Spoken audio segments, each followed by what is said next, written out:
Bruce, I will do my best to work this thing out. But if I don't, Montoya and Alan here will take over your parents' case. I've told them everything I know. You can trust them 100%. 100%. Hey, this is Andrew Stewart Jones. I play Christmas Allen on Gotham, and you are listening to Gotham TV Podcast. Bruce, these are good detectives. If anyone can find the truth, it's them. This is Victoria Cartagena. I play Renee Montoya on Gotham, and you're listening to Gotham TV Podcast. Thank you. Hi, and welcome to Gotham TV Podcast, the unofficial podcast of the TV show Gotham and the connected DC universe. I'm Derek, one of your hosts. Hi, and I'm John, your other host. And welcome to episode 30 of our show, Gotham TV Podcast. Wow.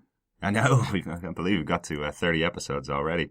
We're currently on a hiatus, or on a bit of a mid-season break in the UK between the first half of season 1 of Gotham, which was 10 episodes, and the second half of the other 12 episodes. Episodes will start airing again in March over here. Yeah, it won't return until March on Channel 5 in the UK and also in Ireland. So we still don't know the exact date when it's going to return to Channel 5, but we've been told March. It was spring, so it has been narrowed down from spring to March, but we now need to just find, and we'll give it to you once we know the exact date for the return of Gotham on 5. Yeah, absolutely. So today's episode is going to be a recap of the first 10 episodes of Gotham. We're going to talk through some of our major points over the arcs. You know, doing a weekly podcast where we talk about the episodes as they go on meant that we couldn't really get a big kind of step back and have a look at the overarching story from the full season. So I think this is a really good opportunity to take you through our thoughts on some of the main kind of cruxes of how Gotham has gone so far. So that'll be this week's episode. Sure, yeah.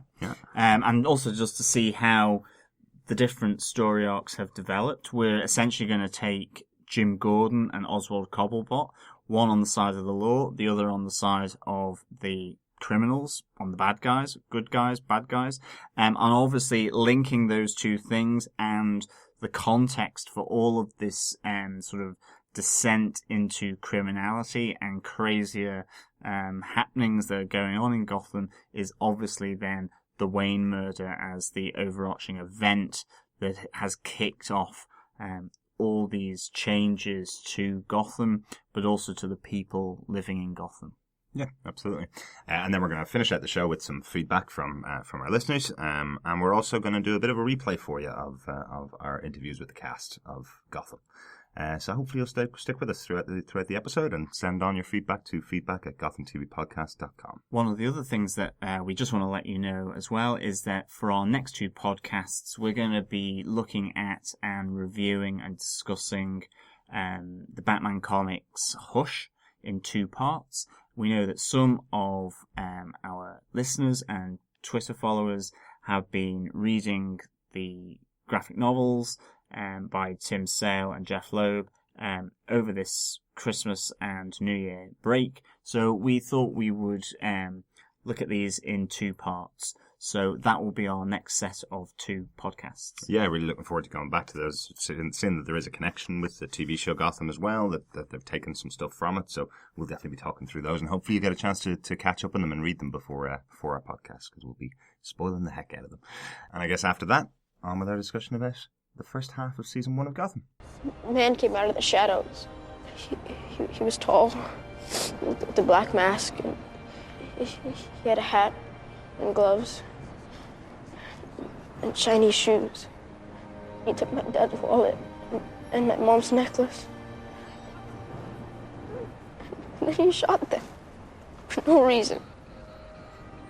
I should have done something. I was too scared. There was nothing you could have done to stop what happened. But there is something you can do now. You can be strong.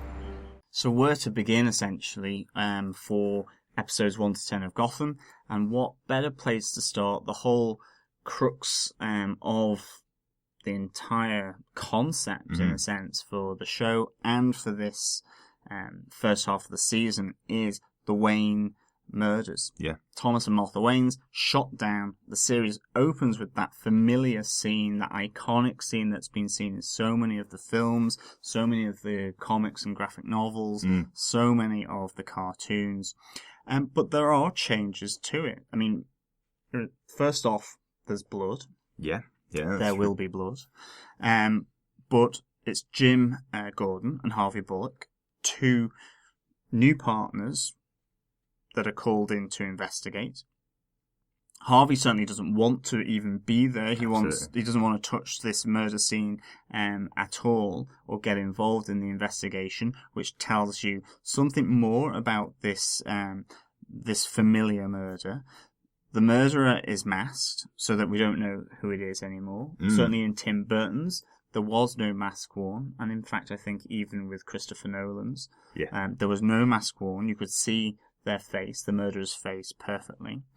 There is a witness to this murder in the form and shape of Selina Kyle, who, as we know, becomes hugely important in Bruce's life down the line. How important will she be at this stage is another thing explored within these first 10 episodes. Yeah.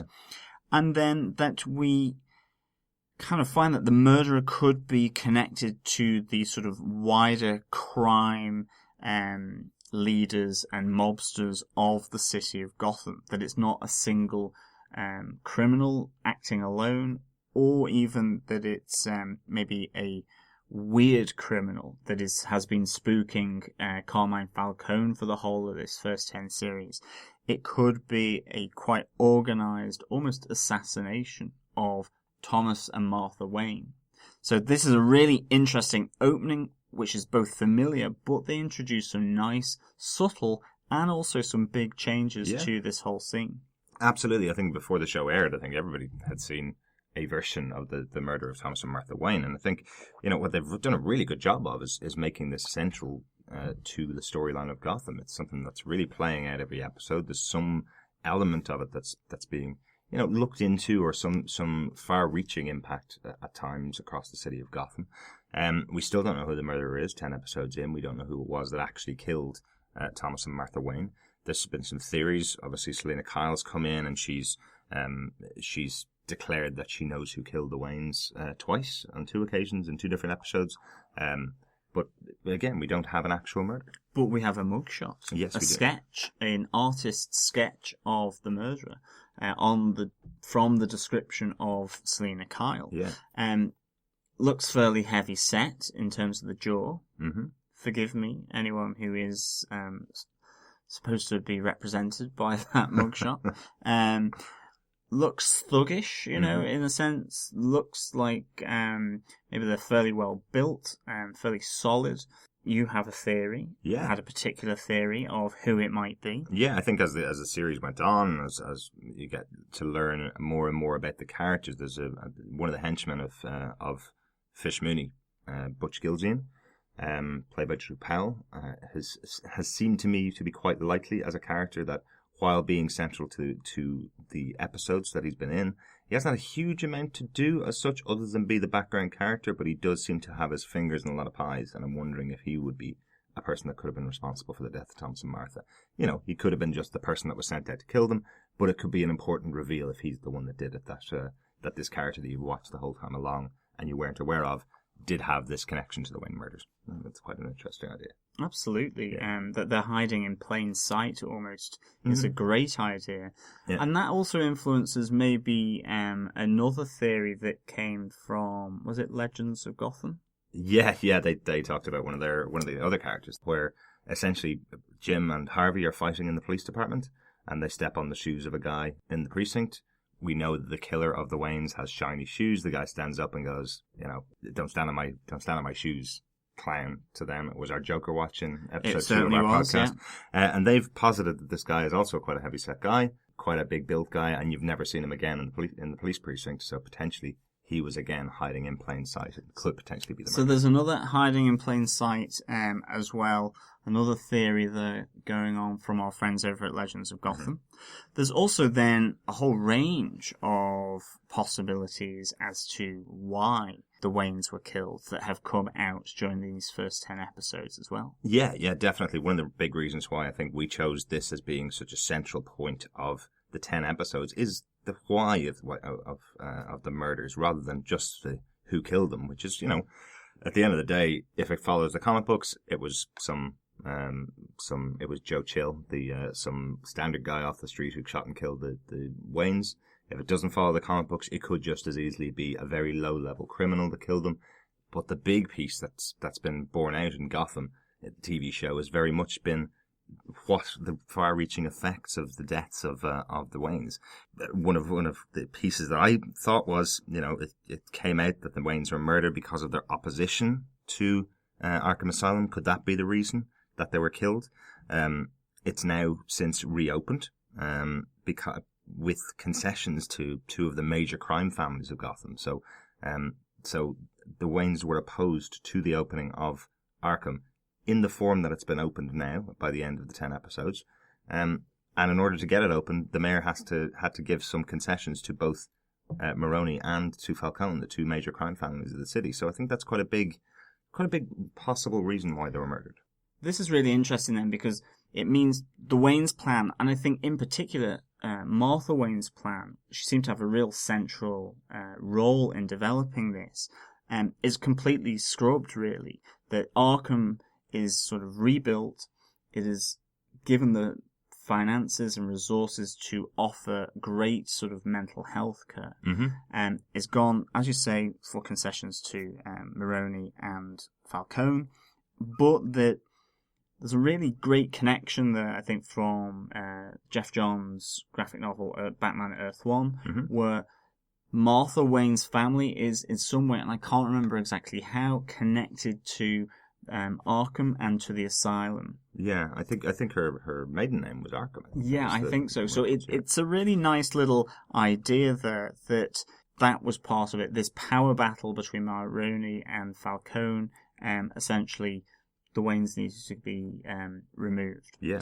One of the other ones then, which kind of came up in the episode Viper, really was saying that maybe the Waynes were murdered because of how they were influencing Wayne Enterprises in terms of the direction that they were going. They didn't particularly or necessarily want to go down and manufacturing arms or weapons and so on, but other members of the board of Wayne Enterprises did.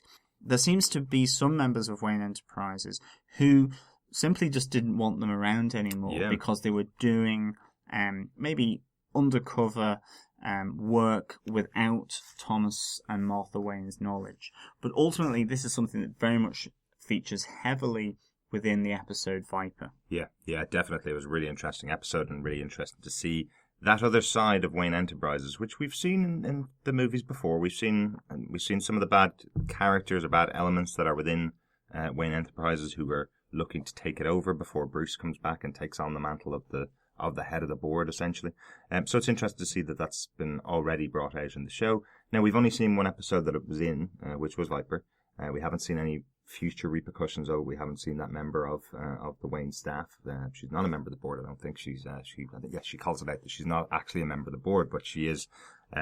She's quite integral to the connection with Wayne Enterprises and talking to Bruce. So it's quite interesting. I'm hoping that we're going to see a lot more of that in the second half of the season, that we'll see more of Wayne Enterprises. Absolutely. There then is also the other possibility of why they were killed, which was that they were murdered to essentially destabilize the whole Falcone crime family's grip on Gotham. Yeah. Carmine calls them the other pillar in Gotham, and that without them, Gotham will fall into chaos. And Falcone really keeps stating throughout these first 10 episodes about the old rules, the old Gotham, the old alliances, that, he would just as much rather have the Waynes as the natural yin or yang of his organized crime businesses than any kind of weird criminal who doesn't play by the rules. Absolutely. He knows the Waynes because they're predictable. They play by the rules. They know him because he's predictable, plays by the rules. He has his hands in many different pockets controlling them, and that works. With them removed, it becomes more chaotic, more unpredictable for Carmine Falcone. He has that great line, which I think we talked about at the time. I think it was in the pilot between him and Jim Gordon, where he says, you can't have organised crime without an organised city and public office in that sense.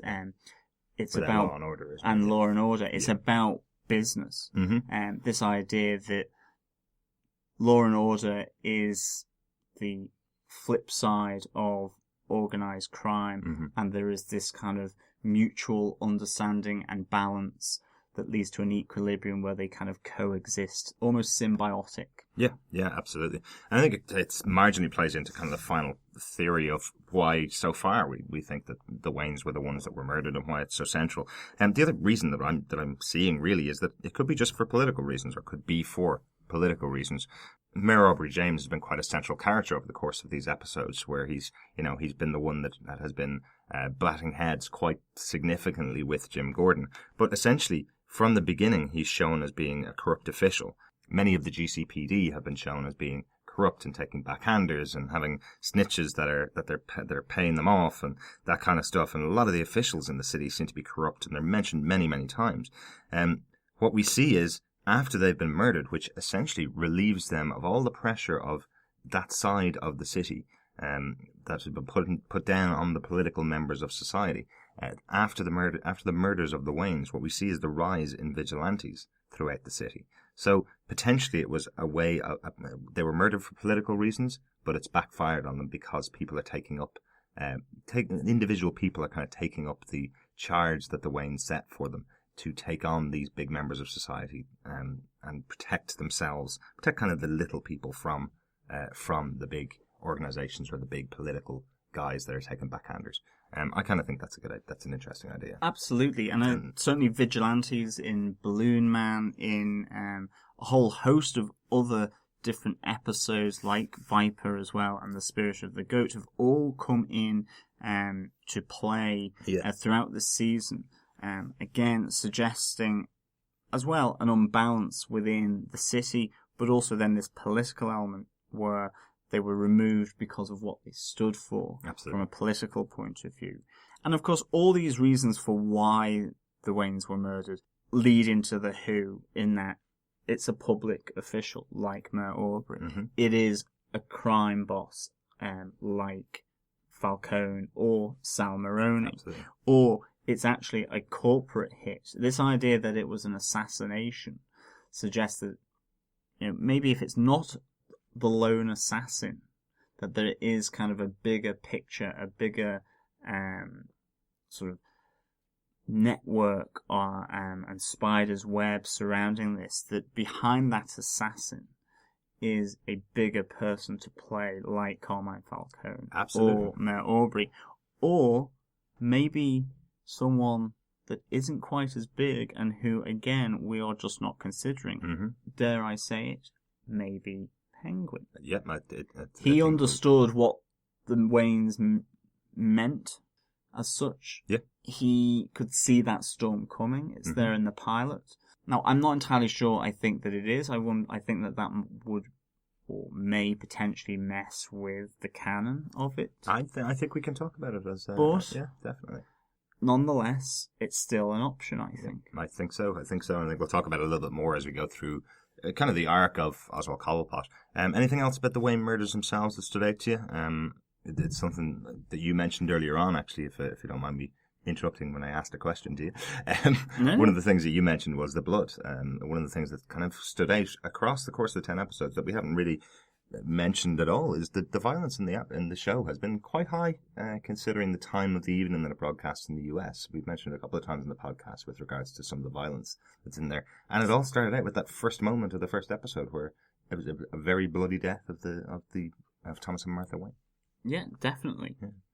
And anything else about the murders that's in No, I think ultimately it's that this is the leap-off point for then these two principal characters that then dominate the rest of the 10 episodes, and from the pilot right through to Lovecraft, is Jim Gordon and Oswald Cobblepot. So I think with that we should move on to Jim Gordon. You see, Counselor Dent knows how to walk the line. He knows where the edge is. You, Mr. Gordon, do not know where the edge is.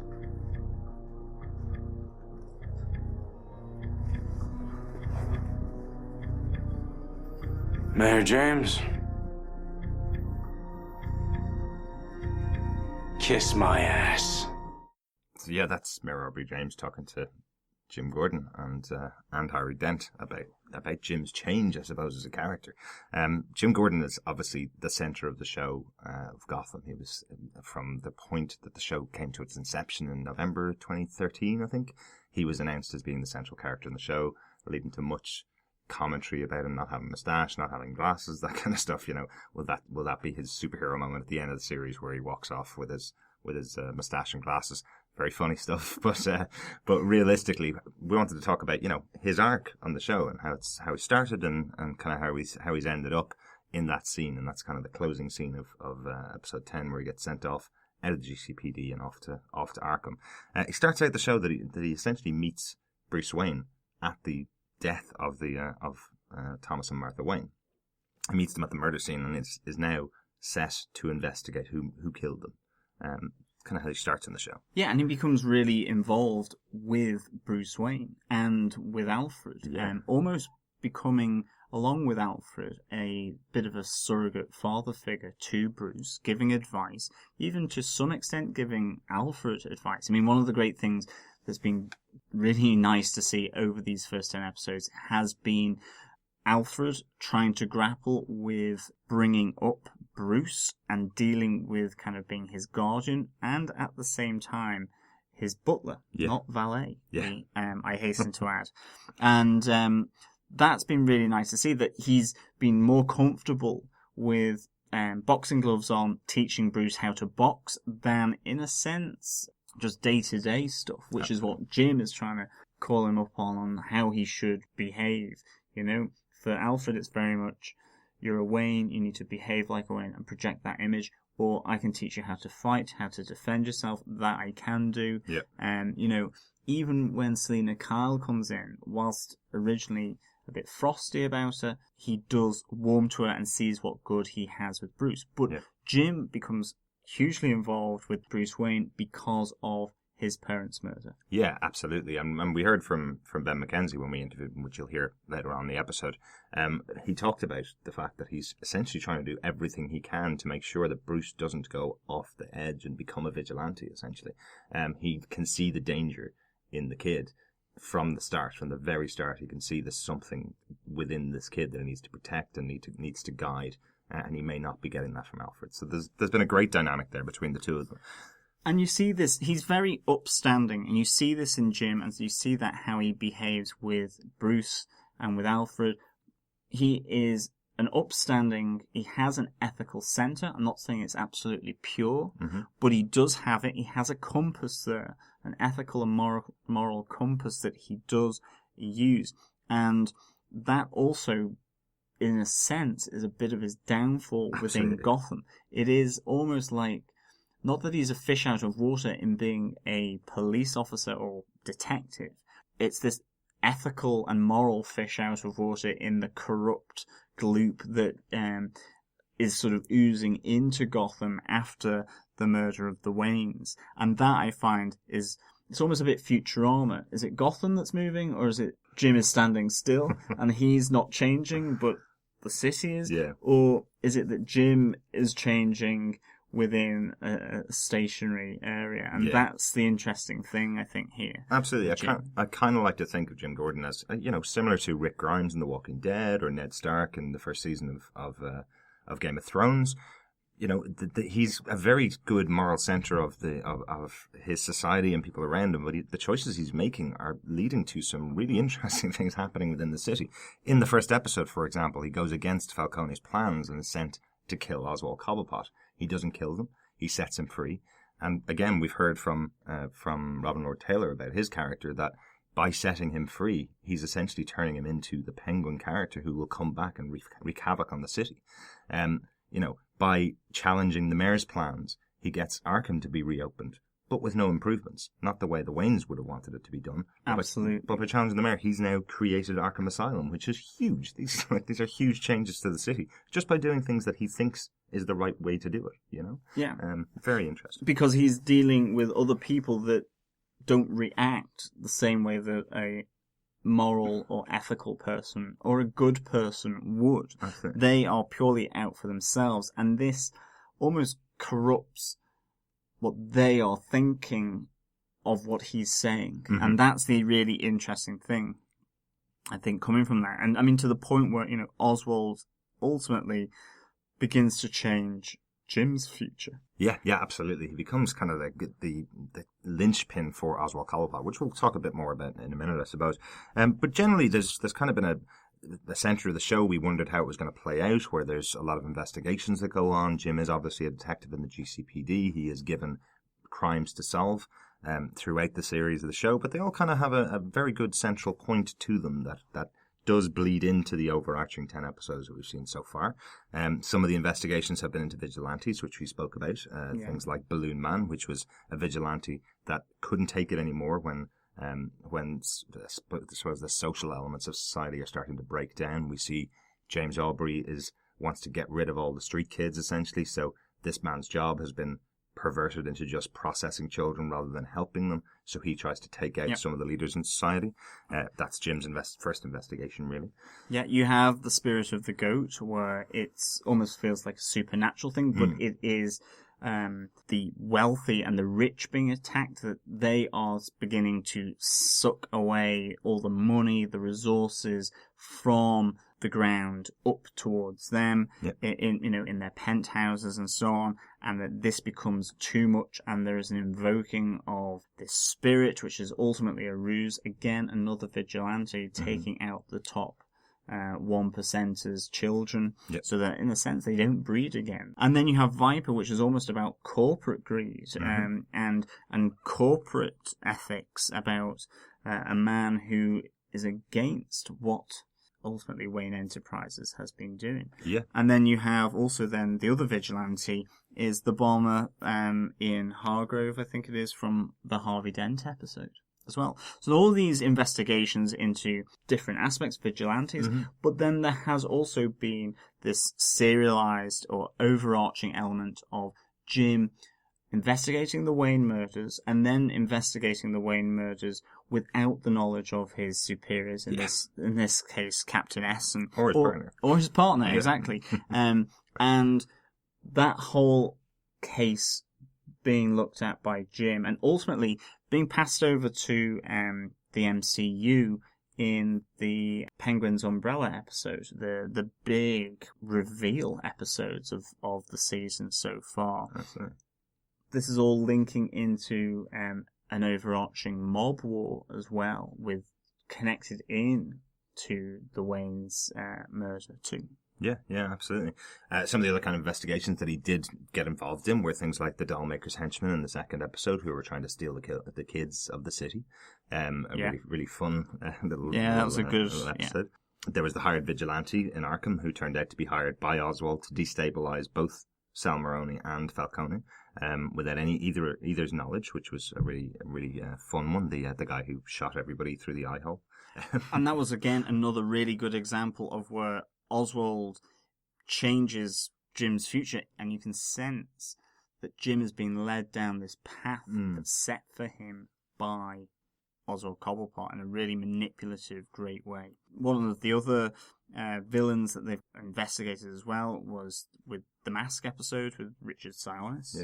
Yeah, absolutely. Another kind of business leader in the city, and how he's perverting the course of the people that work for him to make sure that they all fight and kill each other to get the best jobs in this financial institution.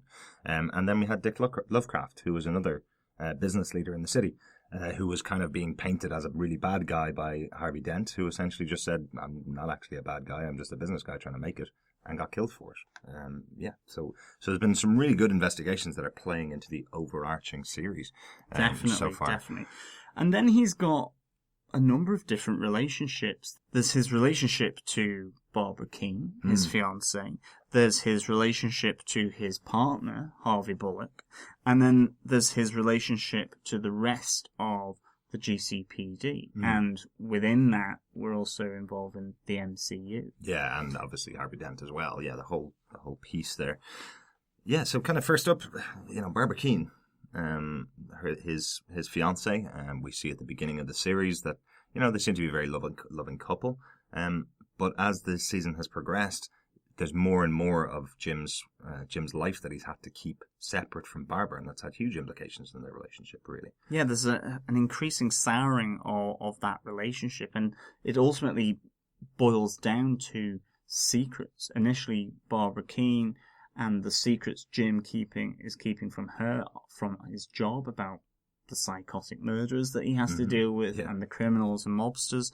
But also then, the reflection back is that she is keeping secrets about her previous love life from him in the shape of her relationship with Renee Montoya from the MCU. And Jim and Renee Montoya, at least up until episode The Penguin's Umbrella, do not have the best of professional relationships. So that too adds a further tension and pressure to this relationship that you see just continuously deteriorate, and comes to a huge breaking point as well in Penguin's Umbrella. Yeah, absolutely. I think the big break here is, Barbara wants to be let in. She's wondering why suddenly Jim is keeping stuff from her. And really what he's actually keeping from her is that he didn't murder someone. That's essentially what he's keeping from her, that he didn't murder Oswald Cobblepot when told to by the mob, because if she finds out, then she's in danger. And once she starts to find out, and once she gets attacked in her home by Butch Gilzean, and then gets kidnapped by Victor Zsasz, a great performance and a great character. Anthony Carrigan played him in the show. Really, really good character. But once she gets kidnapped by Victor Zsasz, her whole world has changed, and she's terrified to stick around with a guy like Jim who could keep this much from her and could put her in this much danger. Really, she can't take it.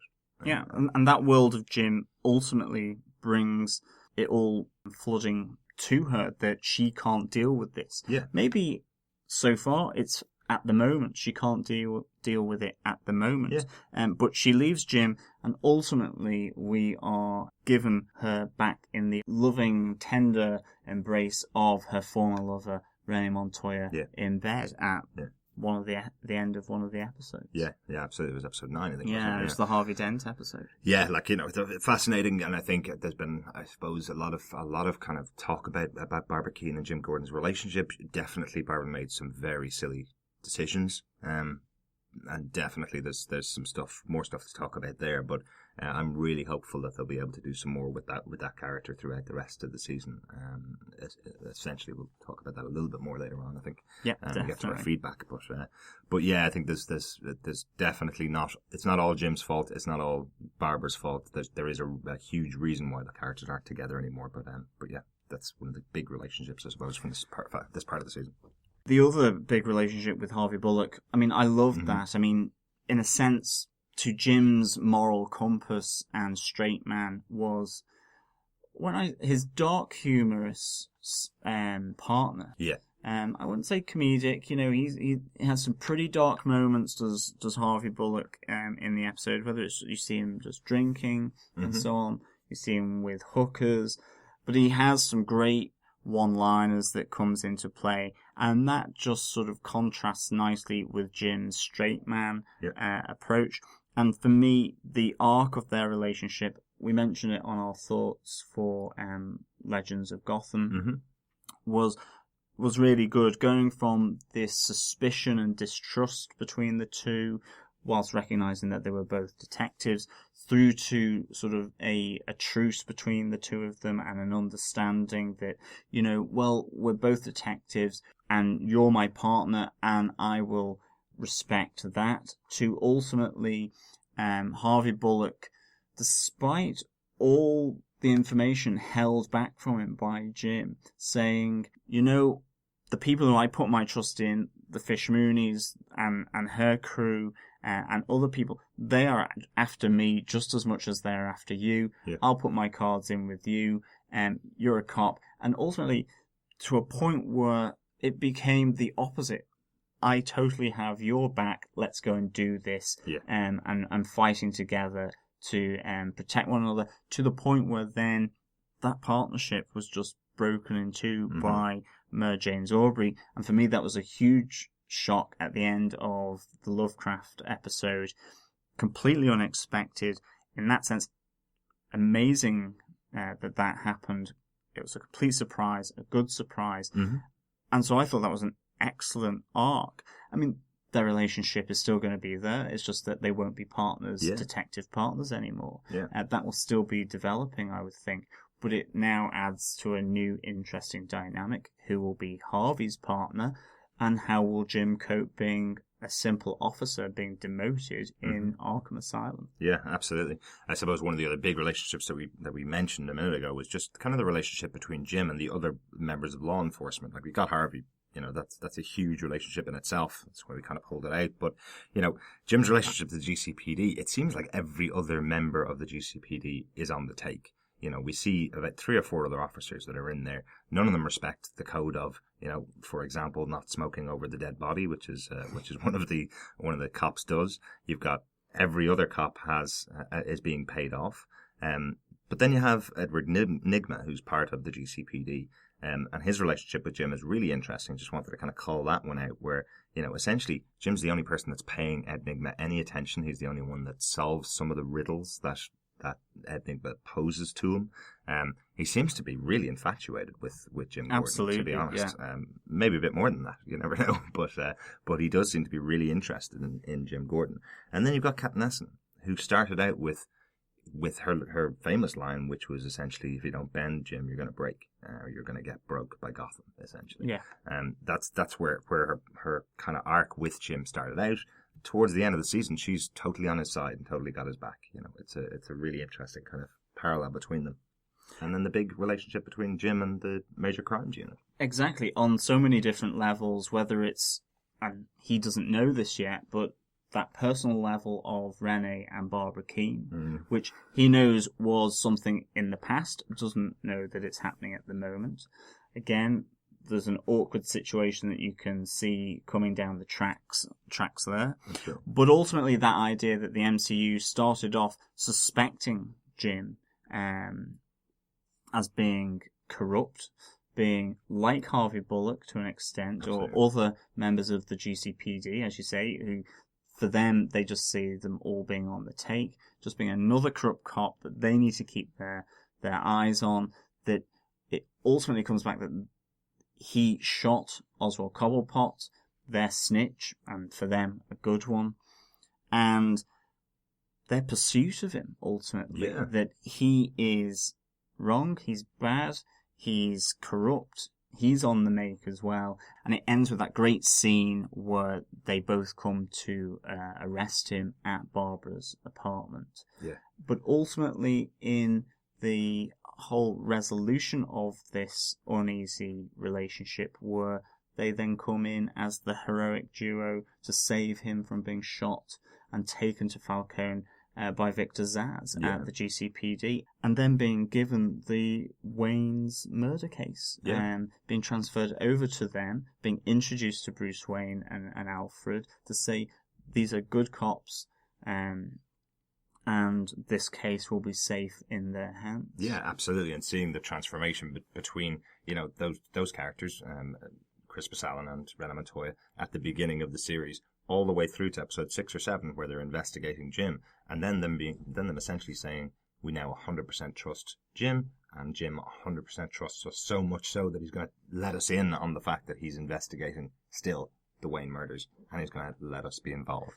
And just finally, I think the other great thing with Crispus Allen and Rena Montoya are their dynamic together. Mm-hmm. You see Crispus Allen have Renee's back and vice versa all the way through. You've got that great scene where Jim and Renee confront one another on the steps of the GCPD, and you see Crispus weigh in to have his partners back. Is there a problem here? Yeah. That bond, that sort of knowledge of one another, and that protection of one another as a partnership within the MCU is another great dynamic between these two characters. Absolutely. I'm hoping we're going to see a lot more of the MCU in the second half of the season. Perhaps they're going to be the ones that are going to, clear Jim's name now. Perhaps that's going to be their goal for the second half of the season. We're going to be really interested to see what they do. Any more on Jim Gordon? No, not for me. I think, Jim Gordon is one of those great straight characters that provides a way in for the audience to see the craziness that is going on within the world of Gotham. And I think Ben McKenzie did a really good job of it, playing Jim Gordon. And I can't wait to see what he does for the other 12 episodes. Yeah, absolutely. So let's go on to his puppeteer, or his nemesis, which would be Oswald Cobblepot. Hello, Penguin. Hello, Miss Mooney. Penguin, Miss Mooney and her boss, Mr. Falcone, feel disrespected by you. Oh, dear. Well, that certainly has never been my intention. But respect is very important to them. Now, I want a sincere apology from you for making them feel that way. Oh, gosh, of course. If I've in any way caused anyone to feel a lack of respect, I apologize. Sincerely. There you go. Can't say fairer than that.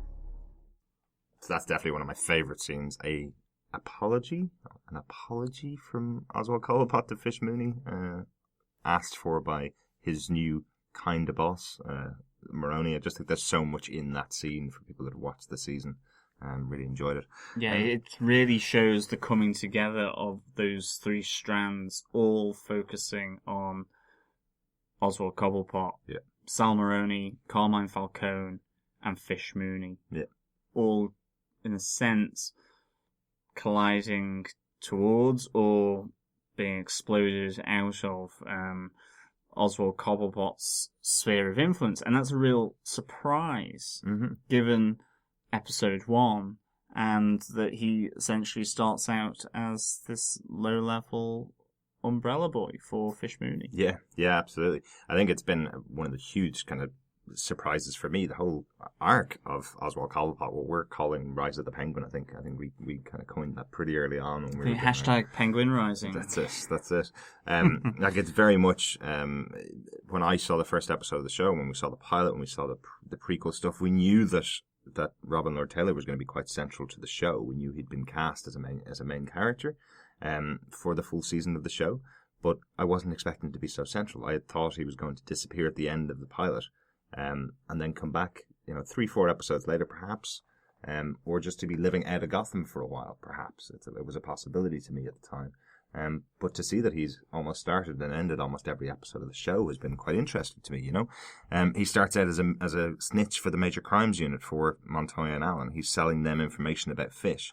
He's kind of implicating Fish in the fact that she set up Mario Pepper at the beginning of the series in the Wayne murders. He's kind of calling out the fact that she did that to the Major Crimes Unit. He's pleading with Jim not to kill him because he can see what's coming. And is that because he's the one with the plan? He's the one that knows what's going to happen. Because as you mentioned earlier on, is he the one that's thrown the grenade into Gotham by having the Waynes killed? Is he the one that kicked this whole thing off? Or does he know who did, and he knows what that will do?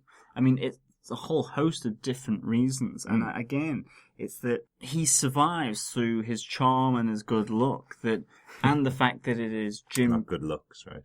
Good luck. Good luck, yeah, not good looks. Through his charm and his perceptive ability to read others, which presumably he's learned as well from Fish Mooney, because that's one of her strengths. Yeah.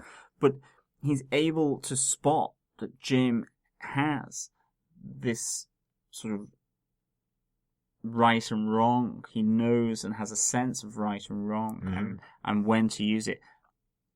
And he's also a cop with that in Gotham. That makes him a special beast to Oswald Cobblepot. Yeah. And he manipulates and uses that for his own ends and where necessary against Jim to get a reaction or just a simple action out of Jim Gordon, but other people. And you see this master manipulator.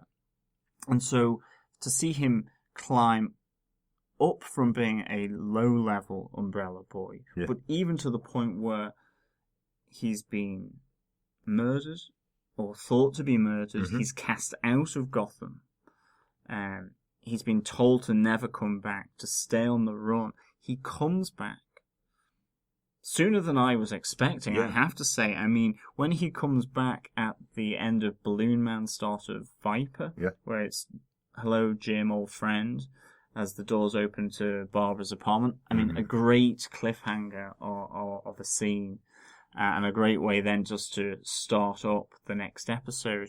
That was surprising. I could have seen him sort of in the wilderness developing further, or whatever.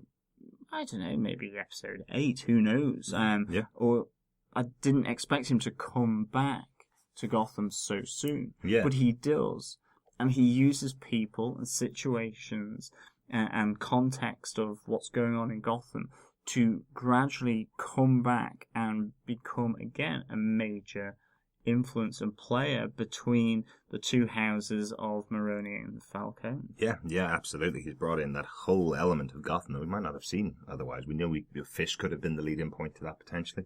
I kind of was expecting that, the scene you mentioned, him arriving at the door of Jim, that could have been the cliffhanger at the end of episode 10 of this season, that could have been the point when everything changed for the show, that Penguin was back on the scene. But that's episode 3. There's so much that happened after that. Episode 3 or 4, sorry. So much that happened after that. But, overall, it's kind of been really interesting to watch his development. We saw the scene where in episode 2, where he's sitting in his new digs, his little camper van with, loads of stuff plastered over the ceiling, laying out his plan for the future of the Penguin in Gotham, essentially, when he returns to Gotham as this much more creative and manipulative character than he had been in the past. That's in episode 2, Selena Kyle, isn't it? Yeah.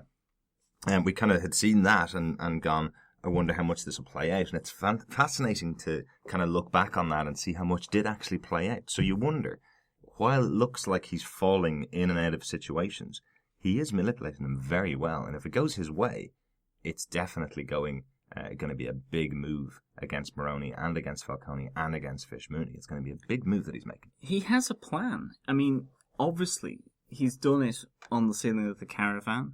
And I mean, the big episode, Penguin's Umbrella, is the big reveal where we see ultimately that he snitches, which is, we know he's good at, and he will do. He snitches to Falcone as Falcone comes down to essentially tell him that he's going to die. He bargains with his life and essentially rats out Fish Mooney to Falcone. They come together with this plan that Falcone should ask Jim Gordon to shoot him and to kill him and to dump his body in the docks. That's right. Because he's managed to read Jim to think that, well, here's where my 50-50 chance that he probably and hopefully won't do it. And Falcone says himself, everything you have said has come to pass. It's amazing, that amazing quality. Falcone mentions this and almost can't believe that Oswald can predict the events like this.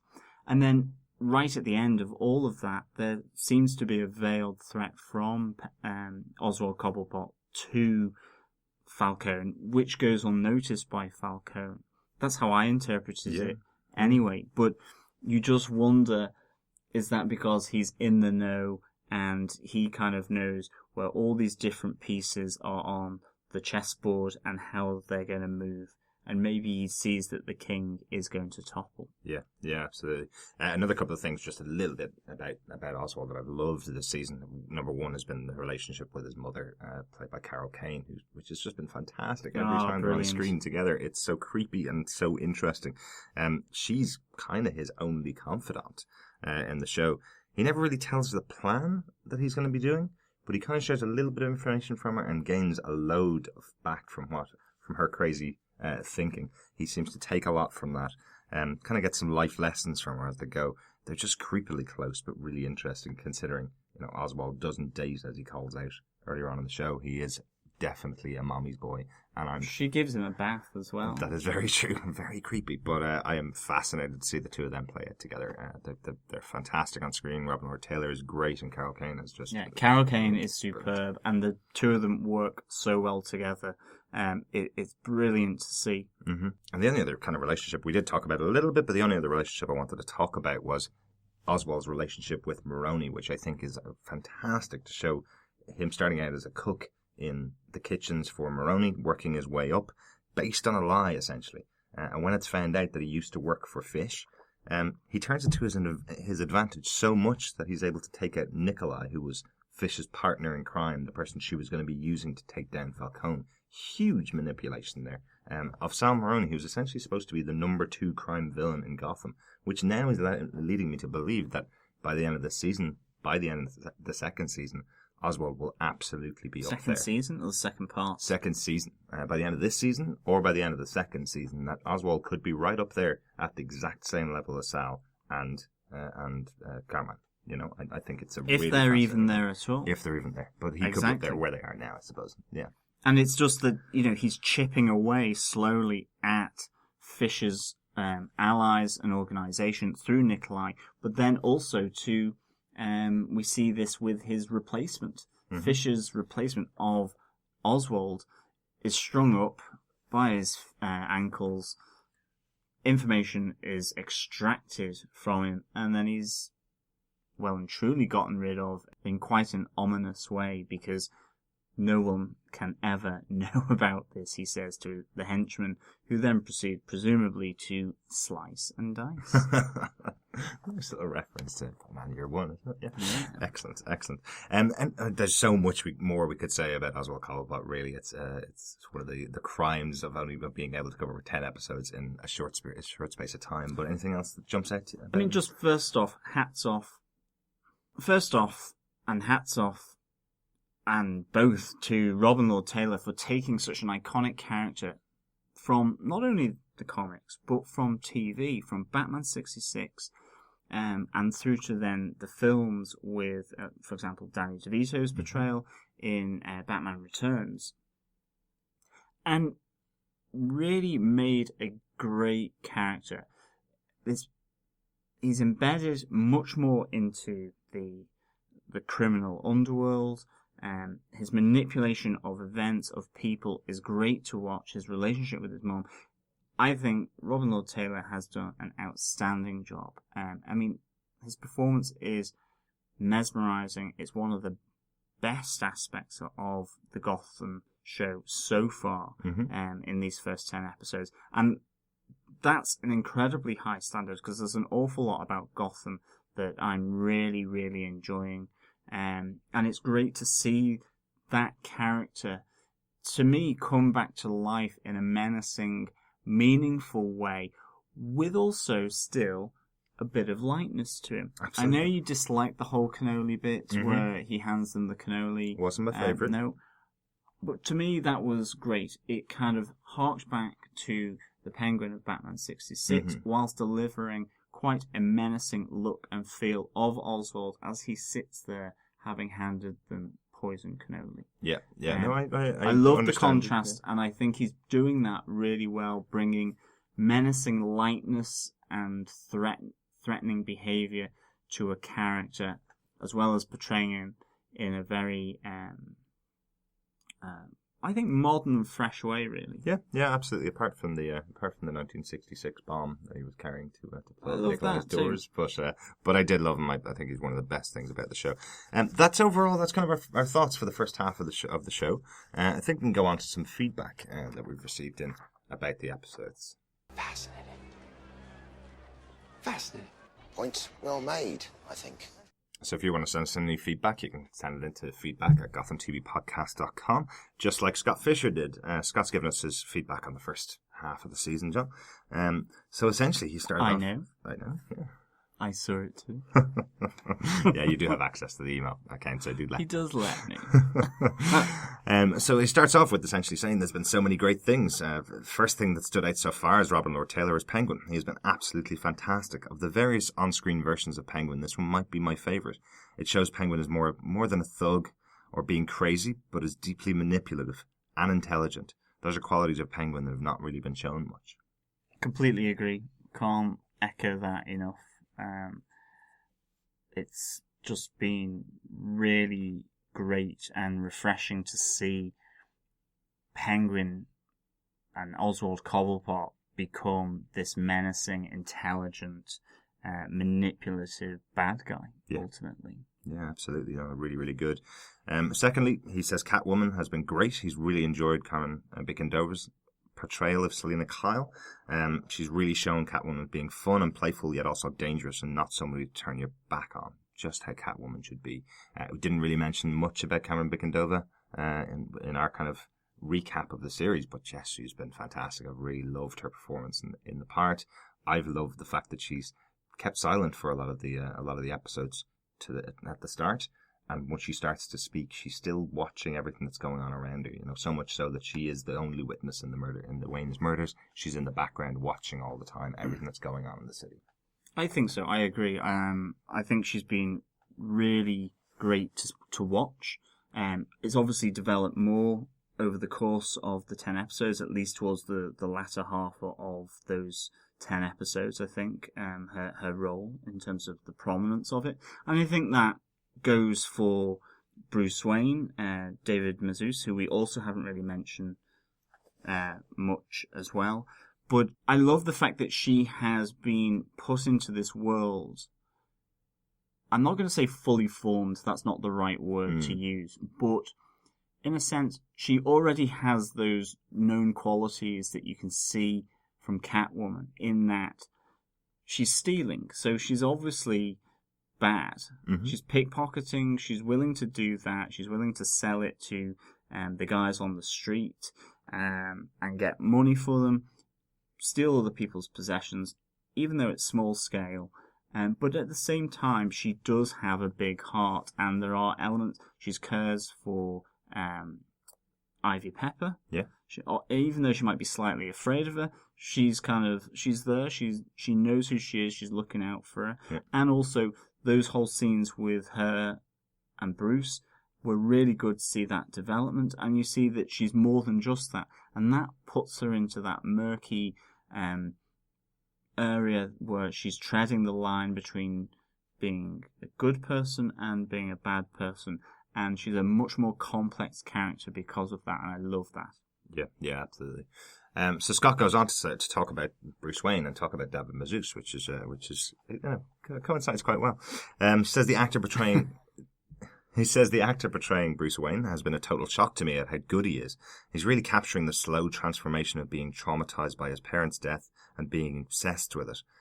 Seeing Gotham as the real villain and seeing that something extreme needs to happen in order to save Gotham. We've talked about David Mazouz so many times on this show. He really stands out as a really good central character.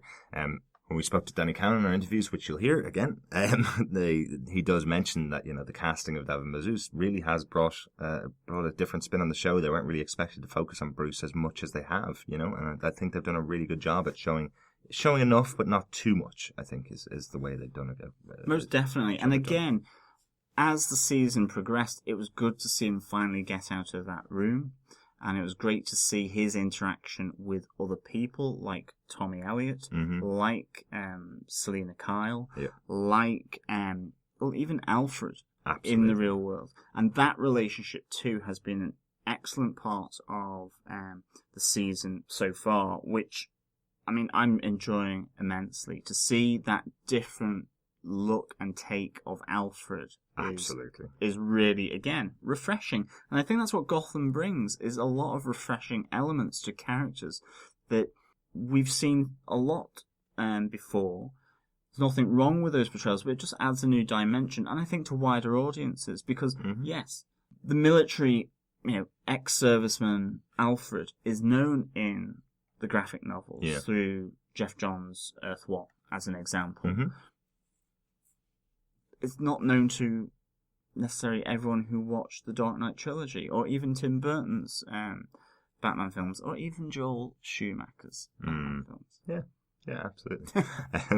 Yeah, no, it's been fascinating, and definitely Sean Pertwee's portrayal has been brilliant. Definitely one of my favourite actors. I love, again, every time he appears on screen, some of his one-liners have been great.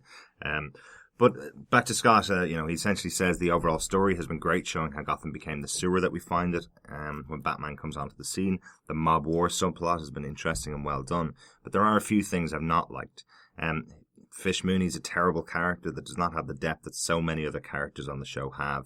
She really needs to be fleshed out more as a character right now. She is just a scheming thug, which does not really interest me much. Second thing I've not liked is Jim's girlfriend, Barbara. She's just too much of a stereotypical comic book girlfriend. For somebody living in Gotham to have almost no backbone like she has really bothers me. There should be some toughness to the character, a little bit of an edge, instead of just a spineless jellyfish of a character that spends more time crying and moaning than contributing to the overall story. Harsh words from Scott. So his opinion of Fish, what's your kind of feedback on that? I've kind of liked Fish Mooney. I mean, to that extent, I'm not entirely sure I agree with Scott. I can see what he means. But I do think that her manipulation and her scheming has shown to be bigger and more complex than over the course of the season so far, up to episode 10. But I've kind of liked her theatrical sort of over-the-topness. Again, I think it leads in a bit to this element of like Penguin with the cannoli or the time bomb. I'm not saying that that's what she's going for, but it marries the darkness of Gotham with the colour that she brings. I mean, her club is these warm reds and yellows, and it contrasts nicely with Sal Maroni's joint, with Carmine Falcone's house. She is almost like this exotic theatrical character. She runs sort of a burlesque bar to an extent, so I don't mind her. She has been okay for me, but I can see why people have had those quibbles and complaints about it. Yeah, I think there's a big turning point for me with Fish. I mentioned it on the podcast when it happened, actually, where essentially there's a scene where herself and Butch Gilzean are talking, and Butch questions what seems to be for the first time her motivations for doing something, and Fish turns on a dime, drops that theatrical accent, and talks to him in a real street voice, and essentially tells him, it's my way, this is the way I'm doing it, which kind of is the first time the veil slipped, I suppose. And once I saw that, I realised, well, actually, maybe these last 3 episodes that we saw Fish, maybe this is just the persona that she has and the persona that she's showing to the other characters in Gotham. She is a second in command. She's not at the level of Maroni or Falcone. She just thinks she is and wants to be there. Yet every plan that she's had to get up to that level has been thwarted throughout the series, whether that be through Oswald or whether it be through Falcone finding something out. But yeah, I kind of have liked her character by the end of the series, but definitely at the beginning, I did feel it did feel like a bit of a pantomime villain to begin with, but it felt like that's what she was going for. After a couple of episodes, I realised that's actually what she's going for. This is the mask that she puts on to show to the other characters. On to Barbara. We talked a lot about Barbara earlier on. Personally, I feel the storyline has actually been relatively good for a character we've seen for maybe 15-20 minutes overall of screen time for the entire 10 episodes. I don't think that she's really been seen as spineless. I think the fact that she, is trying to save Jim and trying to use her influence to save Jim from something that she can't save him from and doesn't know enough about to even try. I think that's kind of been the arc that I've seen throughout the season so far. Yeah, no, I would agree. I think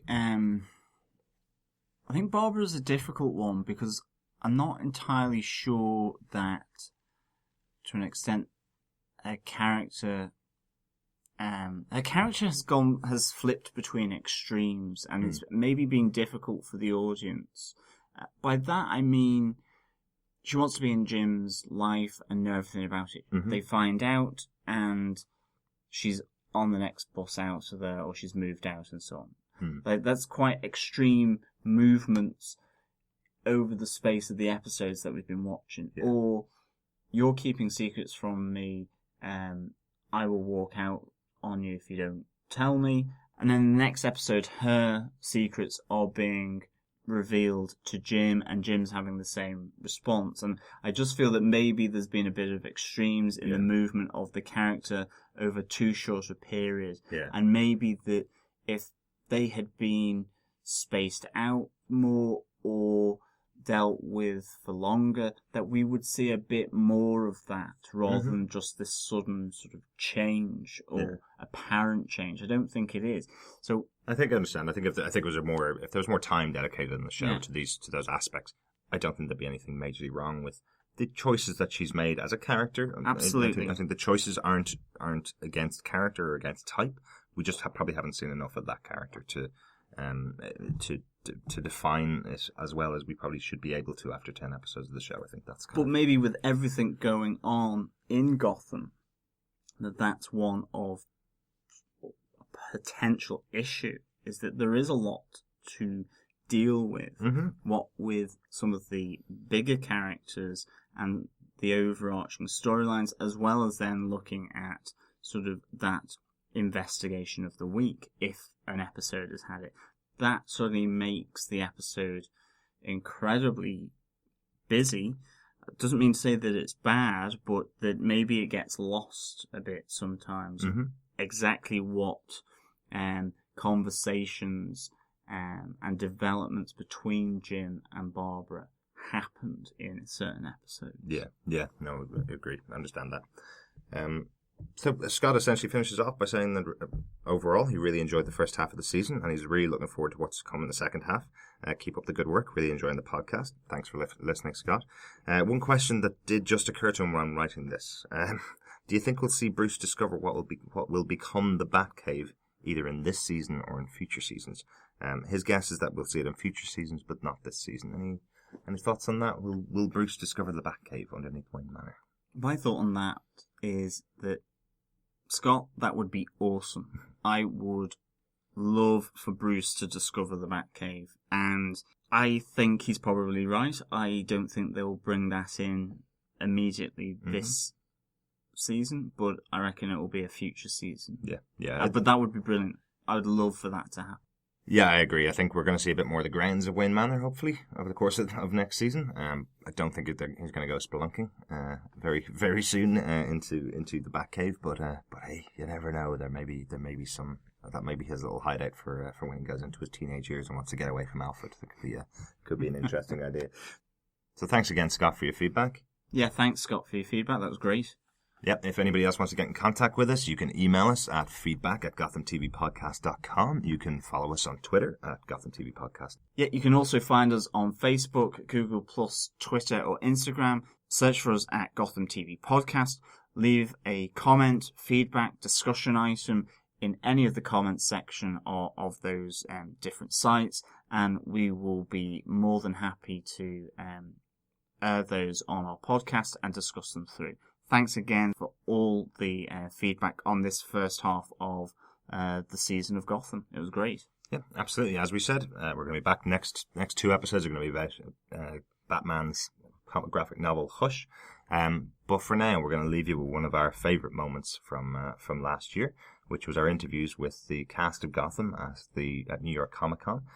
We got to talk to Ben McKenzie, Donal Logue, Danny Cannon, Erin Richards, Robin Lord Taylor, and Sean Pertwee, all of the cast of Gotham at one time. Yeah, fantastic event, fantastic roundtables between ourselves, other members around the table, and obviously the cast and Danny Cannon. Yeah. So it was great to speak to them and hear their thoughts on these characters at that moment in time, back in early October. Yeah.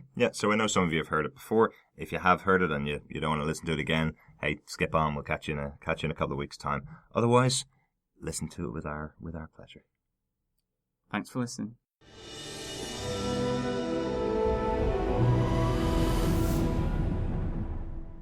To begin with, we have Gotham's executive producer and director for episodes 1 and 2, Danny Cannon, who discusses the creation of Gotham, the connection with his other police procedural shows, his favourite villain, and the possibility of other vigilantes on Gotham. So talk about the origins of this series. Where the idea came from? Yeah, the whole process. So, because, last it's kind of an offbeat idea. Bruno Heller had spoken to DC about this idea.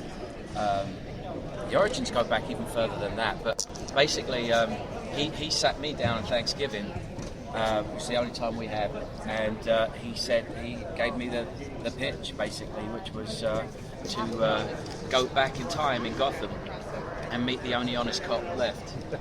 And it was great because it was the conversation we had was about, in 20 years' time, what will make a city like this need a masked vigilante to save it, and why would the villains be so outrageous? So we start from that foundation. We had a long way to go, and then we start to, Jeff Johns at DC Comics allowed us to go in and we talked about origins of characters and who had them and who didn't, and we were amazed at how many didn't have them. So that enthused us. So, I mean, obviously you've done a lot of other kind of like police shows. Obviously you've got a huge experience with that. I mean, I guess that must have been obviously useful with Gotham. What's nice about, I spent a lot of time doing that. And then in Gotham you get to throw it all out again because, let's move the body, let's do that, let's smoke around the body, let's, spill my coffee on the dead guy's face. It's going back in time, and it's a New York City without gentrification. It's a New York City without Giuliani or Bloomberg. So it's a city that's spiraling out of control. So the procedural thing goes out the window. True. And which was your favorite villain to work out the details of? Well, I got to say, I prefer the villains that are upcoming. We still have many to go. And I got to say, I'll say Bruno's a villain that he created from scratch. Fish Mooney. I thought that was a beautiful, elegant thing, and Jada took it up a notch and made what was written even better. Right. Now that we've introduced the Vigilante Balloon Man, is this kind of speculation that there could be more vigilantes coming within the series of Gotham? Yeah, I think a city that can't trust its mayor or police department or can't trust your neighbour, there's always going to be somebody attempting to do that. And as the show progresses, the way we get to see David, Bruce Wayne, the way he navigates through it too is very interesting. Right. And we see any of the existing cast taking on a vigilante mantle? Will there be a Montoya? I could not tell you that. Do you plan on exploring any of the supernatural elements in the DC universe? No, we're very feet on the ground over here. I think, who knows, who's to say where a series goes in the end, but for now we're very happy with the fact that it's very grounded. Even though Gotham is a crazy, slightly theatrical world, I'd like to think that it's all very credible. So for now, we're just going to stick with that. Given that a number of the DC shows now on TV all involve police forces or have police forces, what are the potentials or possibilities that there could be crossovers between different DC properties? Very interesting. Again, I don't know. I mean, it's right now. I think whatever exists on air is apples and oranges. Tonally, it's it would be a big tonal shift. But God, in the first season of a show, as long as we keep building the reality of that situation and keep honouring the great legacy of work, then I'll be happy with that. Season 2 we'll start again. Cheers, thanks. There's, besides the obvious city models with like a Chicago or whatever, do you have any other city models or stories of cities that had such a decadent scenario that enhance or in any way insinuate themselves into your thinking? Well, what we talked about actually, were two things. When I talked to Bruno about the tone of the whole thing, because, he knew he needed a partner in doing the show because it was quite an undertaking. And I talked about not just New York in the 70s, I actually talked about Dickensian England, which he really, Bruno's one of the best well-read writers I've ever worked with. And we talked about Dickensian London and the haves and the have-nots, and that's something that really plays into it. We talked about grim fairy tales, and I talked about westerns also, in that a western town was a great way to tell moral stories, but just put a slight. It's easier to digest moral stories when they're played out in a neutral town. Do you know what I mean? And that was why westerns throughout the 50s, 60s, and 70s in America were always incredibly popular, because a contemporary moral story is easier to play out in a nondescript town. All right. I was even thinking of. I gotta take. Sorry. Let me grab one quick picture then. One more just for safety. I was even thinking of the Roman Empire too. Well, that I would let Bruno talk about. Thanks, Scott. Thank you. Thanks, Thank you. All right. Next up, we have our interview with Robin Lord Taylor, who discusses his thoughts on the character of Oswald Cobblepot, how he prepares for the role, what he takes from previous live-action versions of the character, and if the Penguin moniker will stick. He also has a great tie. Hi, everybody. Good morning. How's it How are going? you? Good. Thank you. Yeah. Mark, your Please. space is marked. Fantastic. How's everybody doing? Great. Good. Yeah. How are you? Good. Really good. Good to see you. Another con. Another day, another con. Yeah. Hundreds. So tell us how did they prep you for being in this series? I really didn't get a lot of prep. I mean, when I auditioned, I didn't know what I was auditioning for. It was a fake scene. It was, it was like the Untitled Warner Brothers project or something, and then it was the night before I went in, I got the tip off on what it was, and they were like, "Oh, by the way, you're auditioning to play the Penguin in the new Batman, origin story series." So it's like, okay, but at that point, I was fully prepared, and I just went in and did what I did, and and it worked out. And then I have to say, in terms of preparation, I'm so lucky, the scripts that Bruno writes and the world that he's created along with David Cannon, it's just so fully realized that it's just all there in front of me. You know what I mean? It's the weirdest thing. It's it just, when it's right, it's easy. You know what I mean? Yeah. Or it just feels And you didn't feel like you wanted to see previous incarnations? Well, the thing was, how could you not see previous incarnations? I grew up, the Adam West series played after I came home from elementary school. I'd seen all of that. I'd seen Batman Returns a billion times, and so I was I could recite that movie from memory. But and I knew from the script that they were going in just a totally different direction. Yeah, okay. But at the same time, you're influenced by to follow in the footsteps of Burgess Meredith and Danny DeVito. I mean, how freaking amazing is that? And then the one thing that they both brought to it was just that sense of fun.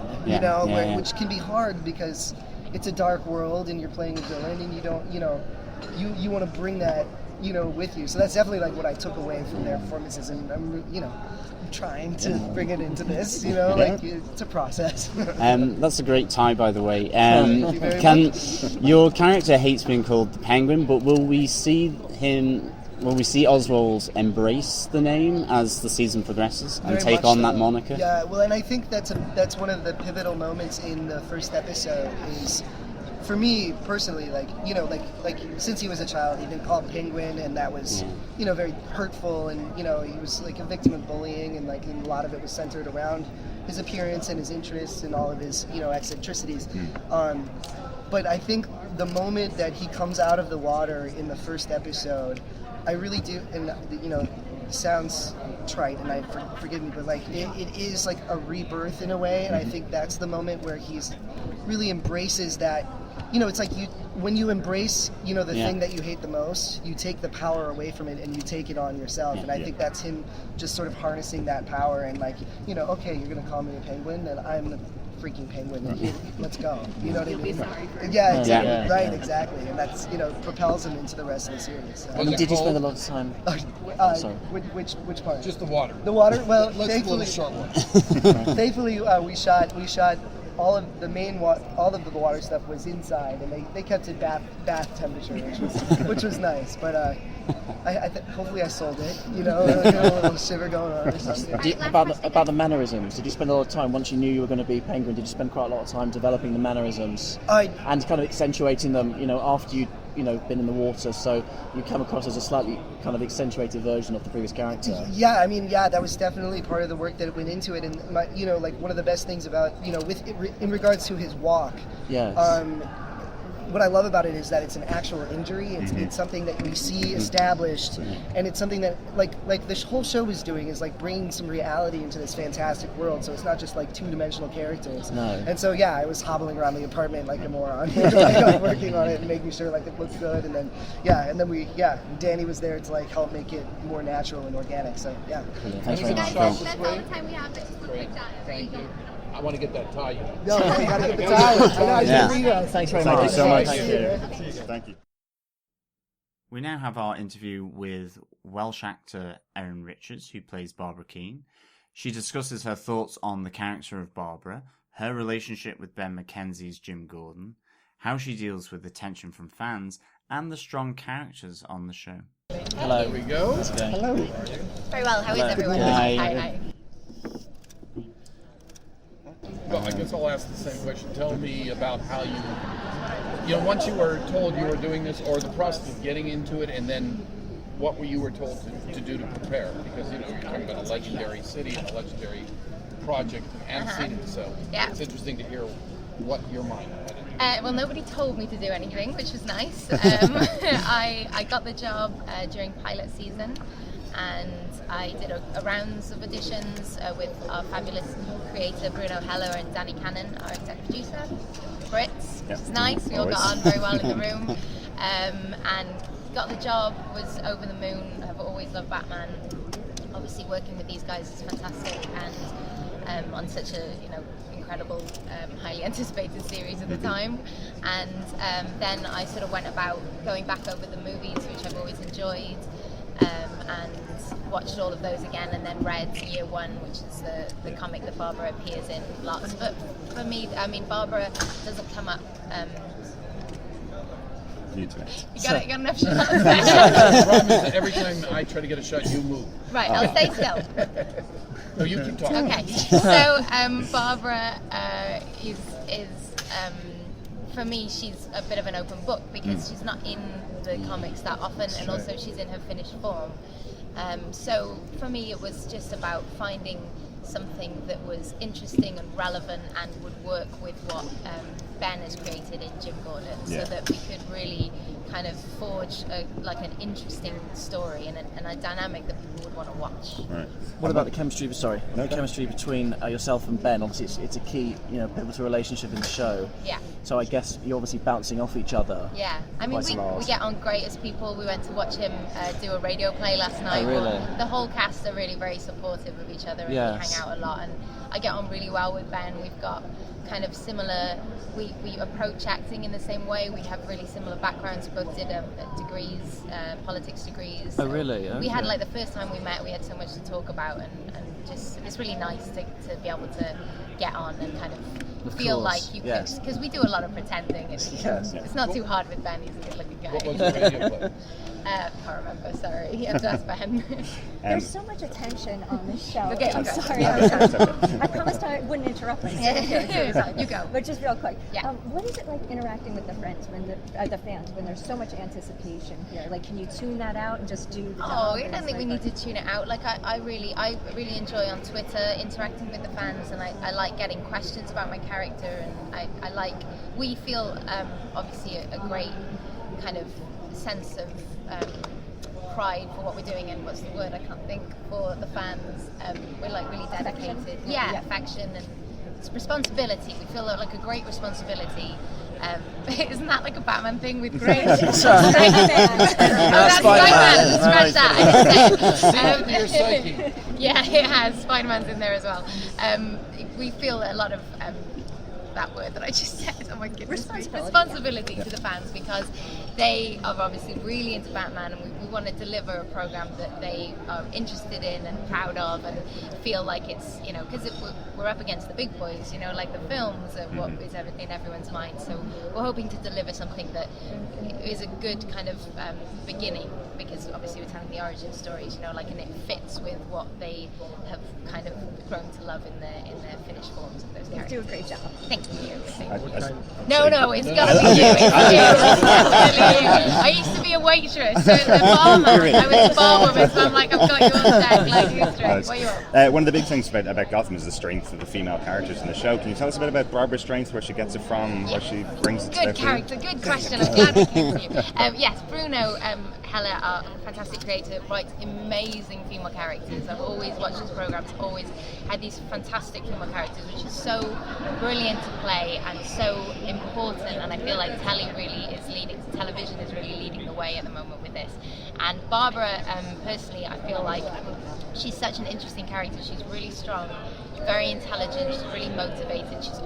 She comes from money, but I think it doesn't even matter if, you still have to, sometimes it's harder, I think, if you come from money to really find a path in life, because you get given everything on a plate. So she's really kind of forged her way, and she's got all of this history behind her. And I think the really interesting thing about Barbara is, even though she's really strong, which most women are really strong, she also has all of these amazing weaknesses and character flaws and all of these things that it doesn't take away from her strength. It's like just another part of her, because this is the fantastic thing about Bruno's writing is a lot of women on TV are just kind of boxed, that's the hero, that's the poor broken-hearted one. And Bruno and other amazing writers at the moment, I think especially for telly, are creating women who are just multifaceted. They can be strong, but at the same time they can be lonely and hurt, and that's just everyone, it's women and men, it's just people. But finally we get to play those. Cheers. Thank you. Here we get to talk to the British actor Sean Pertwee. He discusses his thoughts on the larger role of Alfred in the show, the connection with previous versions of the character, and being at New York Comic Con with a show like this. Sean was a pleasure to talk to. He instantly recognised us as Gotham TV Podcast and said thank you directly to us and to all of the fans for our support over the last couple of months. Yeah, absolutely brilliant. Hello.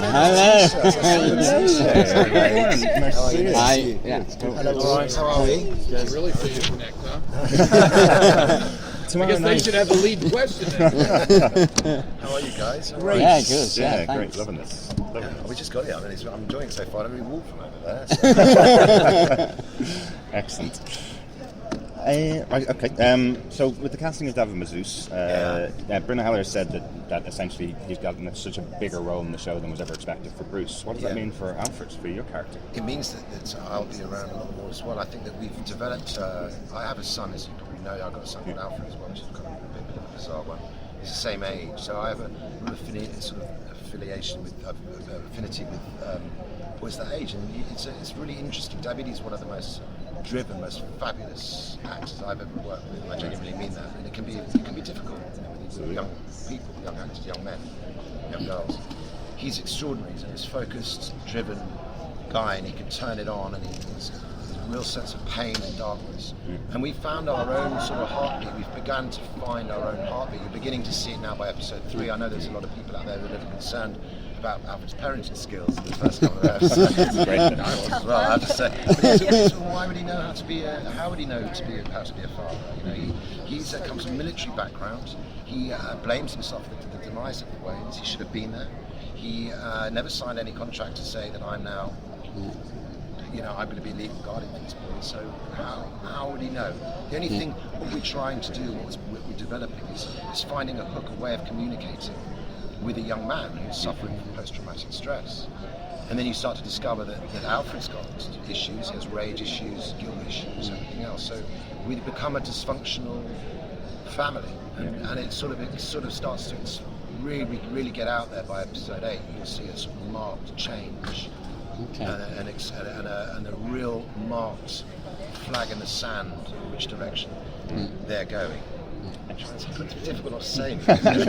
Obviously, your Alfred is following on from, or kind of prefiguring Michael Caine in the films. Yes. But obviously, in the old days, the Alfred used to be a bit more posh. But do you think that are you interested with the kind of the marine direction, kind of slightly, well, not Cockney, but kind of slightly less? Actually, he's from the East End. He's from he's from the East End. He's a military guy. His father, our Bible, I wrote a Bible, I wrote a Bible and I presented to Bruno on the first day. I tried to stay away as much as I can. I've tantamount so much respect for my preceding Alfreds. I mean, they're just absolutely genius, every one of them, I have to say. So you have to find your own sort of sync. You have to find your own rhythm. Of course. So I presented it to him that my father would have been a butler for the Waynes. He was ill. I went there. I left the services to go to aid him in his deathbed. He passed away, and I took the mantle of being the valet, the Batman to the Waynes. And and you will see the development of their relationship over the next 10. And I think that what I loved about Sir Michael's interpretation was he represented the common man. Yes. And that's why I think I'm here. What is it like bringing the show to Comic-Con and like really presenting this to the fans and interacting with them? It's going to be very interesting. We're very excited about it because we've been sort of quite cosseted in our lifestyles because we've been working so hard. And so it's really nice. Ben's done it before. I've never done it before, so it's going to be lovely to see the reaction. And so you are going to use your parenting skills to good work? Yes, it's a very good point. They said you can treat your son like that. No, I don't. We come to our penultimate Gotham interview with Donal Logue, who plays Harvey Bullock on Gotham.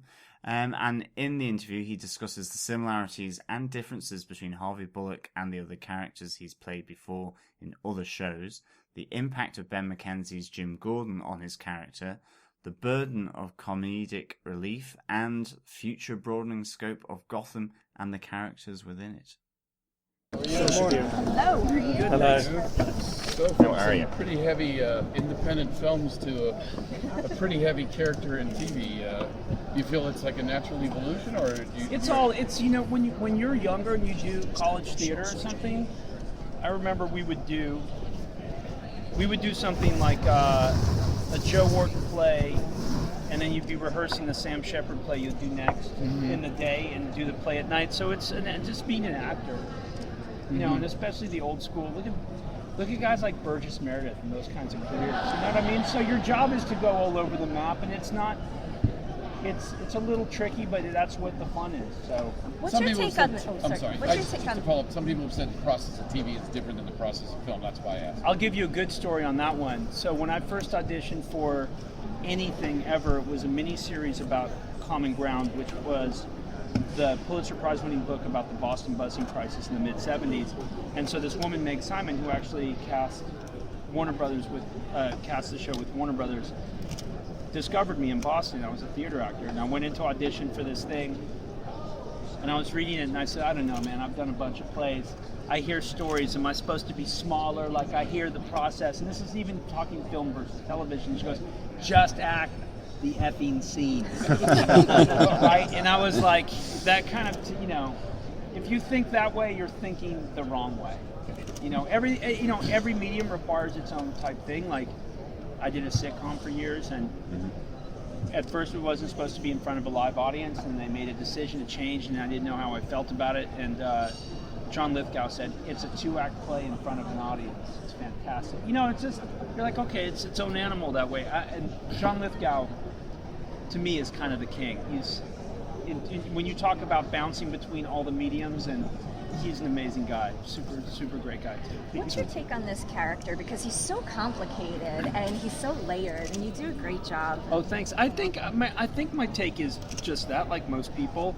The difficulty I have is that he also seems to have to carry a little bit of the burden of comedic relief, and so it's just finding that balance of when it's real serious, when it's dark, when it's hard, when it's kind of goofy, and so I had done comedies in the past, and you're kind of living fully in the sunshine of that side of the street, and then I went to Sons of Anarchy and Vikings and Copper and stuff, and so then it was comfortable because you know exactly it's dark, and so I was like, whoa, this is a little tricky to bounce back and forth, almost arbitrarily so.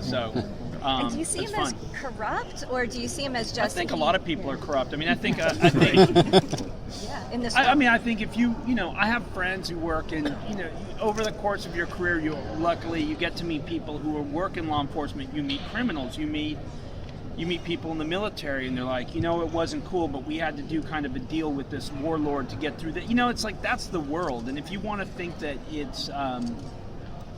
I'm sure a lot of young, idealistic people have marched into places like Washington, D.C. and into a police department and been like, well, I know what the culture is, but I'm going to change it. Yeah. And you're like, and it's not that everybody's corrupt either. There's just gradations of some things you let slide, and some things, there's big T truth and small T truth. And He knows how it works. I think he does. I think at the end when you catch him, he really just wants to get to the finish line. He may want to stash some money on the side, legally or not, and he wants to get to his pension. And then Jim Gordon comes in, and he's seen 50 of these guys, except they've never been Jim Gordon. They've never had the kind of moral fiber of this guy, and it reawakens in Bullock the thing that, Jim Gordon's such a strong character that it changes Harvey. It reminds him of who he used to be, I think. What's the appeal of and I haven't just played in police shows, but you seem to have played in quite a few. Obviously, you had Life, and you've got this. I mean, what's the appeal for you as an actor?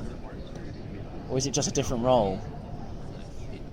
I would say it's just a different role, because trying to stay as flexible as possible, because I have respect for all roles and professions, but Yes. There's something so iconic. I just came off, when I did the pilot for Gotham, I was doing what I thought was a really thrilling run on Law & Order SVU, which I loved a lot. And, to be able to play, there's something so iconic about the New York detective. Of course. This London wouldn't be any big city, but there's a million amazing stories happening every night, every day. There's stuff going on here, and these guys get to beeline to the strangest, darkest part of the human condition, and I think there's something fascinating about it. Will we get to see the story behind why Crispus Allen is no longer with Harvey Bullock in Gotham? I think we get to see. We haven't gotten to it yet, but we get more backstory on Montoya and Allen and the MCU. And hopefully what's nice too is that I think that the show is starting to breathe more into the worlds of Selina Kyle, Bruce Wayne, Alfred Pennyworth, which I like. Like, it was fun to have so much focus on Gordon and Bullock's partnership, but it's such a big world that I think people will be excited to start seeing it breathe and open up a little bit. Absolutely. Thanks very much. In our final roundtable interview from New York Comic Con for Gotham, we talked to Ben McKenzie, who obviously plays Jim Gordon, the central character on Gotham. He talks about the similarity between Alfred and Jim, his push-pull relationship with Harvey Bullock, guide in the darkness within Bruce, and his dream job of playing Jim Gordon. What's it like coming and dealing with the fans and interacting? It's great. I mean, I'm really excited about this panel because when we were in San Diego, the show wasn't on yet. So it's an odd thing to interact with fans who haven't seen it yet because they're excited and also, this is not going to suck, right? Kind of thing. And you're like, no, I really think it's going to be good. So this will be a real opportunity to see people who have actually now seen the show and what they think of it and get their questions. And what's it like playing an iconic character and making it completely your own? It's a thrill. It's an absolute thrill. It's a kind of a dream job in that respect. I mean, it was very intimidating initially because the character has been portrayed before and portrayed by some brilliant actors. But what's freeing about it is exactly what you pointed out, that we are showing how he came to become, how he came to be, how he sort of grew into the role of Commissioner. And that's never been seen on film before. So it was a chance to sort of take advantage of the mythology and the sort of deep love for these characters, but also a chance to breathe fresh air into that. Well, they set up Jim as sort of a mentor to young Bruce, it seems. Yes. Are we going to see more of that? It's sort of different from the comics, and what is it like sort of, you're basically helping to create Batman? Yeah, well, but I think Jim starts off trying not to create Batman. I mean, I think he as a law enforcement officer, and you saw that in the third episode with Balloon Man, who was the first vigilante that Gotham had seen, actually targeting people who were morally corrupt, but going outside the law to do so. And Jim rightly is deeply concerned about this trend in Gotham, that if people choose not to follow the law, there is no law. If people decide to go outside the law, even for the right, moral reasons, the whole society falls apart. So when he starts off counseling Bruce, he's trying to educate Bruce on how not to fall into that trap, because he sees a darkness in Bruce. He sees an incredible intelligence, an incredible incredible integrity in this young boy, but he also sees a darkness and an anger that he's trying to direct in the right way. So you have this area to negotiate between when, the murder and when he's the full-blown Batman. What do you do to envision who he might be? Is there any kind of a guiding source or train of thought in your mind? Who Gordon would be? Or, yeah, exactly. It's actually quite straightforward in a way. He's a warrior. He's a military man. So he came straight off the front lines, pretty much back to Gotham, where he saw heavy action, and so he approaches it with a military man's perspective. Morally rigid, can-do, stoic. Fight forward, don't look back. Unfortunately, he realized that the terrain is much more complicated than even the war he was in, the war in which he was fighting. So he has to learn how to live in Gotham and get things done, cutting deals, educating himself, perhaps making decisions that morally are dubious in order to get the kind of positive change that he wants. And this is a backstory that's in your head. They haven't said do that. You really... Well, we talked about it. I mean, it's set up in the pilot that he's a military man. Harvey Bullock leaves Essen's office after trying to basically get rid of the kid and says, "Oh, you're a war hero. Your daddy was a big DA, and I can't get rid of you because of all that stuff." We don't dwell on it, and hopefully we won't do flashbacks or anything like that, just because they're clunky. But yeah, that's the approach. I mean, he was raised that way from the beginning because his father was a DA and a revered DA and a noble man, perhaps not quite as noble as Jim thinks he was, and so he's always prided himself on this morally rigid stance, and yet he'll learn that perhaps he has to be a little more flexible.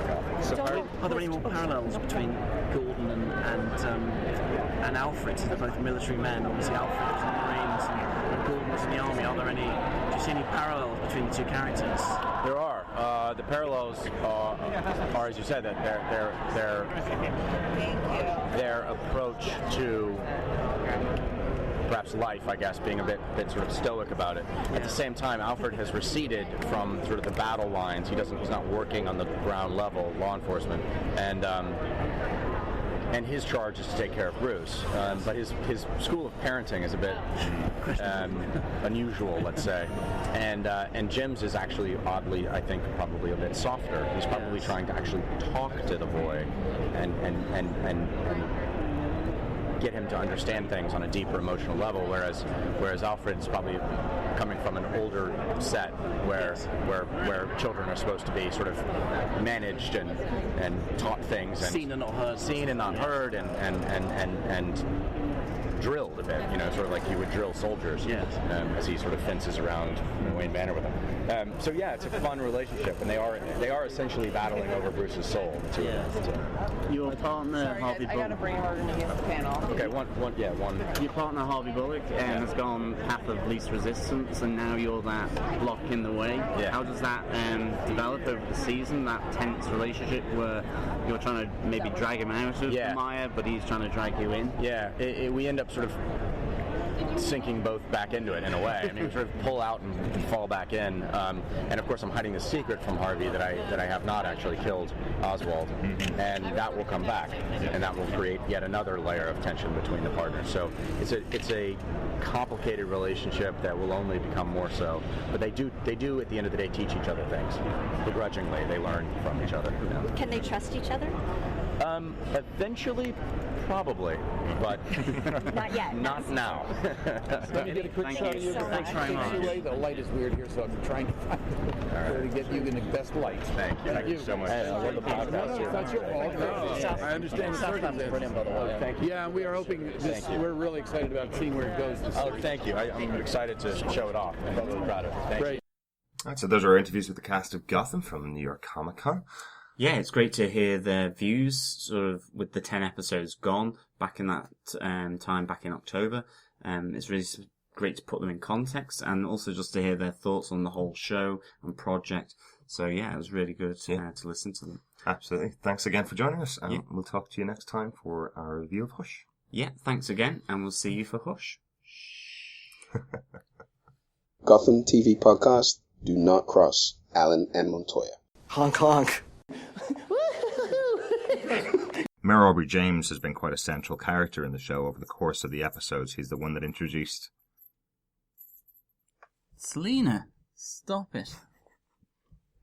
Honk honk. First off, and hats off, is Robin Lord Taylor has taken such an iconic character, played by, obviously, Danny DeVito and... Honk honk.